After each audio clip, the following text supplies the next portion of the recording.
Welcome to Lake Erie. I've been wanting to do a show from Lake Erie because there's so much going on here. We have the pleasure today to talk with Dave Cremer, and how are you? I'm wonderful. I'm on the shores of Lake Erie. You can't have a much better day than that. On a day like this, no. You have been under the water a lot with a video camera. Yes. And what we're going to show people today is what types of things you can find underwater. Now set us up a little bit. Tell us the types of things that we might see under there. You know, most people spend the majority of their time obviously on top of the water or along the lake shore. But you'd be surprised at things you'll find underwater. There's a lot of things actually to see down there that people aren't aware of. Let's take a look under Lake Erie.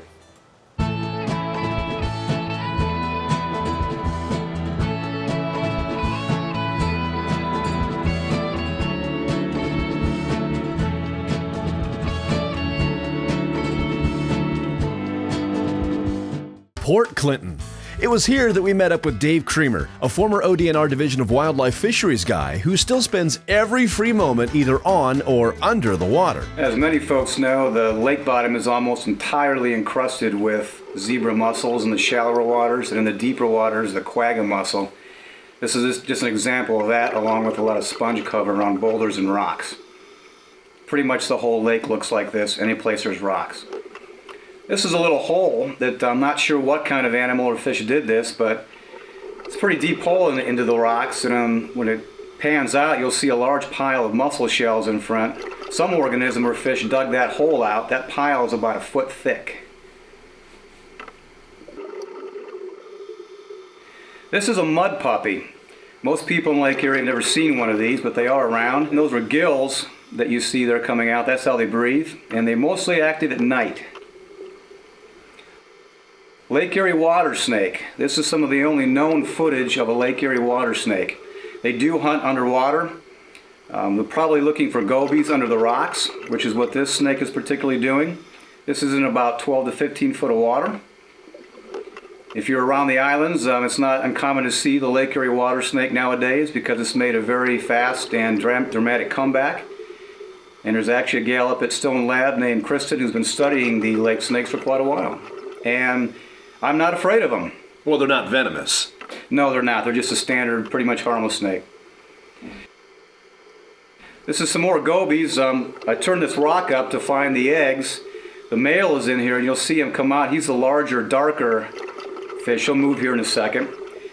It only takes a matter of 10 or 20 seconds, and after this rock is turned over, literally hundreds of gobies will come from all over and start eating the eggs.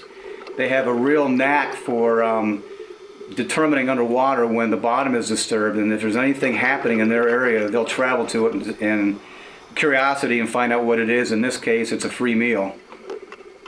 As you can see here, there's literally dozens of them in the nest, and in the background at the top of the screen, which looks like moving algae, a lot of those are gobies. In some places, there are as many as 15 or 20 of them per square foot. Common bluegill off a wreck off of Kelly's Island. You'll find these fish in the shallower areas, particularly where there's weeds, algae, or I should say aquatic growth and or wrecks. Here's some footage of near shore. There's a lot of areas you can snorkel in Lake Erie and find little slots like this, places you can snorkel around in only 8 to 10 foot of water and find crevices like this with fish hiding in them. Catfish. In June, catfish spawn. This is a catfish sitting on top of some eggs. Unfortunately, I scared him away. And this is a close-up of catfish eggs.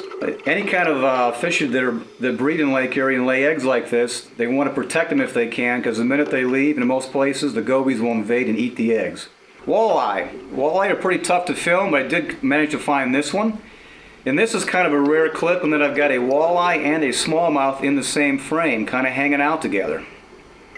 Smallmouth's in the frame now. He's darker, and you'll see the walleye come back in a while.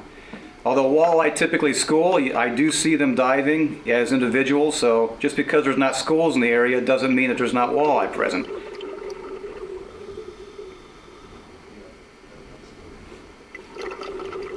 You wouldn't normally see these two fish together in an area? Typically not, because walleye are more of a pelagic fish, which means they spend their time out in the open waters. They don't hang around the shallower reefy areas except in the spring when they spawn. Whereas the smallmouth spend most of their time in the rockier structure areas.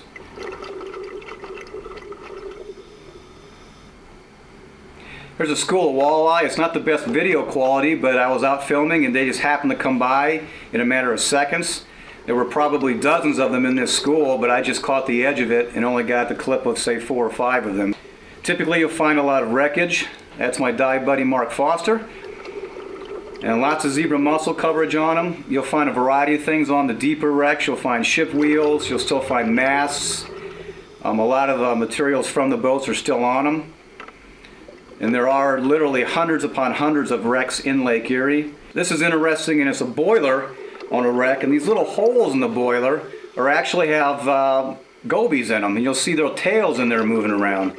This whole structure you're looking at is about the size of Volkswagen or bigger.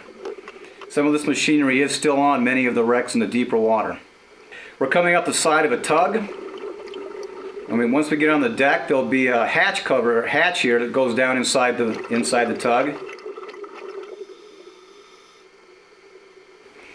Some of these wrecks you can't actually penetrate them, but of course you need to have special training to do that. Some of them are fairly open and you can actually go down inside them safely. That's just the ladder going down into the hold on the barge. Now the footage was just captivating. That's not something you see every day, especially not a snake with tongue coming out and everything right in front of you. I've always been curious about scuba. Where do you get to know more about that? Well, along the Lake Erie shore or anywhere up here, the best place to go is New Wave Scuba. Owner Rod Althouse had a busy day. He filled a lot of tanks and even helped some beginners get introduced to the sport. Even had time to clue them into some great diving areas. He particularly likes pointing out the sunken wrecks that once traveled above the waters of Lake Erie. There's a lot of shipwrecks out here in Lake Erie. We dive on more than 10 islands out there. And you never know what you're going to find out there. You've been talking an awful lot about zebra mussels, and I've heard a lot about zebra mussels, and I actually heard somebody refer to them as a blessing, but most people refer to them as a curse. What's your thoughts on that? It depends on your perspective. If you're a diver, for instance, you like clear water, and the zebra mussels do clear it up.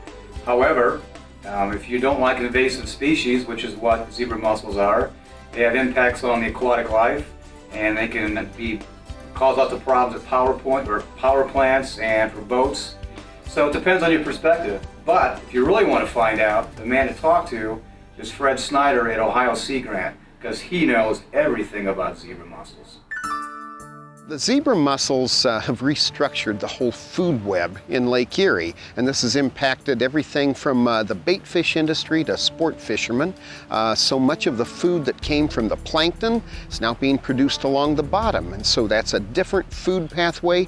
Different organisms take part in it, and that means that the walleyes and the other game fish in some cases have less food, in other cases have more food, but overall fishermen have found that it's made fishing much tougher.